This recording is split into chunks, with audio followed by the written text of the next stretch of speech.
So, very short video lang to ha. So, isi-share ko lang sa inyo yung reason why hindi po ako nakikipag-collab sa mga loan app. So, meron na pong nag-reach out sa akin. Marami na pong nag-reach out sa akin na loan app. Actually, 5,000 subscribers pa lang po ako nun. Is nag-reach out na po sila. May nag-reach out na talaga sa akin through my emails, through my FB, through my personal account. But, hindi po ako nag-accept and wala pa po talaga akong pinatulan pa. So, unang-una po, syempre aalamin mo kung legit ba talaga yun kasi alam niyo naman napakarami na pong scammer din ngayon. Marami na rin pong mga nanloloko ngayon. Napagagawan kanila ng content tapos wala naman, as in thank you lang yon. And hindi lang din naman kasi yun yung reason ko rin. Kasi yung pagbablog ko po ng mga loan app po is based po talaga yun sa experience. So gusto ko lang po kasi maging authentic sa inyo. Ayoko pong mag-share sa inyo ng details na hindi ko po talaga na-experience. Kasi para sa akin po, once nakipag-collab po kayo sa isang loan app or pinapromote na products ba yan or services, eh syempre positive lang yung sasabihin mo, hindi mo sasabihin yung mga negative. Ako kasi, concerned din naman ako sa mga viewers ko, sa mga subscribers ko. Anaya ko naman na ako yung dahilan kung bakit kayo mapapahamak, like yung info nyo mahaha kasi syempre it requires our privacy details, diba? So, hindi ko po talaga siya recommended na i-share. So, para sa akin lang to ha, na hindi kasi maganda na makikipag-collab ka sa mga loan app kung ang habol mo lang is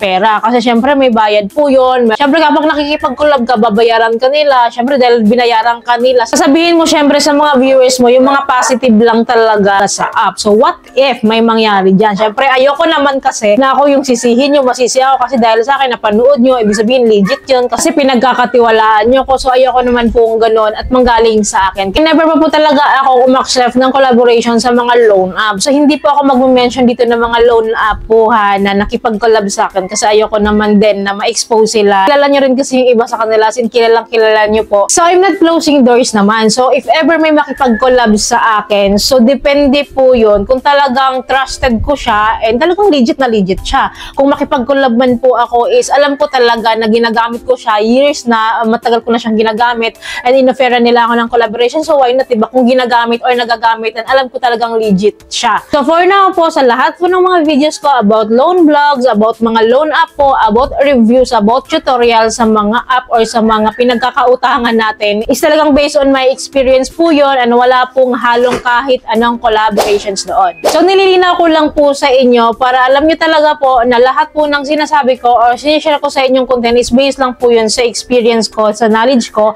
and then sa research ko. But anyways, maraming salamat din sa mga masusugid kong taga-subaybay dito sa aking channel and na-appreciate ko po talaga kayo. Though hindi man po ako perfect content creator pero tinatry ko po yung best ko na ma-share sa inyo yung information na kailangan yung malaman at sinishare ko sa inyo yung awareness na kailangan nyo ring alamin kahit paano pa aware tayo and knowledgeable po tayo sa mga bagay na hindi pa po natin alam. Maraming salamat po sa inyo sa patuloy na pagsuporta sa aking channel po. Yun lamang po sa videong ito. Thank you po for watching. Bye!